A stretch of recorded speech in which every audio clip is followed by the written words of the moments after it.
कहा है श्री दुर्गा प्रीत्यर्थम। आपने कृपा तो मांगी नहीं, आपने मांगी प्रीति। प्रीति माने प्रेम। तो प्रेम में तो कोई किसी तरह का बैरियर होता नहीं, दोस्ती में तो बैरियर होता नहीं। दोस्त तो नाराज भी ऐसा, खुश भी ऐसा, रिश्तेदार फूफा जी की बात अलग है ना?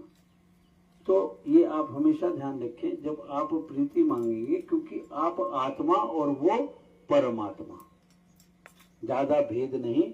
जो आपके यहाँ मोक्ष की संकल्पना है, मोक्ष की संकल्पना यही है कि आत्मा एक दिन उस परम तत्व में, परमात्मा में लीन हो जाएगी। और अभी पास्ट लाइफ रिग्रेशन तो अब तो ये मानने लगे पिछले 20 साल से, हम बेवकूफ पता नहीं 10-20 लाख साल से चिल्ला रहे हैं कि बार बार आ रहे हैं, बार बार जा रहे हैं।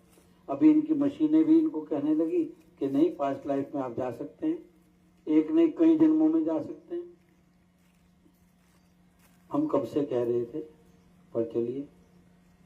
तो प्रीति मांगी आपने, आपने दया नहीं मांगी, ये ध्यान रखें।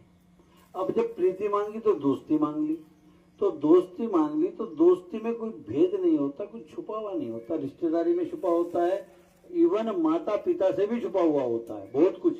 हम सब अपने दोस्तों को कभी ना कभी हमने कहा है, घर मत बताना, पापा को मत बताना, मम्मी को मत बताना। दोस्त को सब पता होता है। जब आप इससे दोस्ती मांग रहे हो, और दोस्त आप किसे बना रहे हो, इस दुनिया के कोतवाल को आप दोस्त बना रहे हो।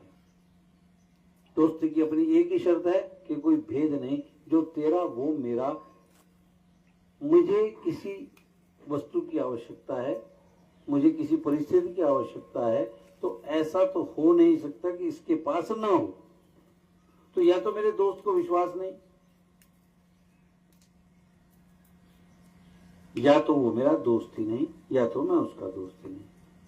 और अगर दोस्ती पक्की है तो दोस्ती में तो आग्रह नहीं होता, दोस्ती में तो आदेश होता है। दोस्ती में हमेशा आदेश होता है। उसका प्रेम कभी शब्दों में भी होता नहीं, वो शब्द तो गालियां होती हैं अधिकतर। तो आप ये ध्यान रखिए, मैं जो आपका समय ले रहा हूं इसलिए ले रहा हूं कि आपने कहा है श्री दुर्गा प्रीत्यर्थम, आपने यहाँ प्रेम मांगा है।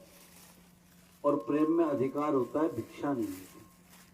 पर अधिकार तभी होगा जब आप उसके समकक्ष हो, कहाँ, मनोभाव हो। तो उस दोस्त का, जो आपने जिससे दोस्ती मांगी है, उसका कार्य है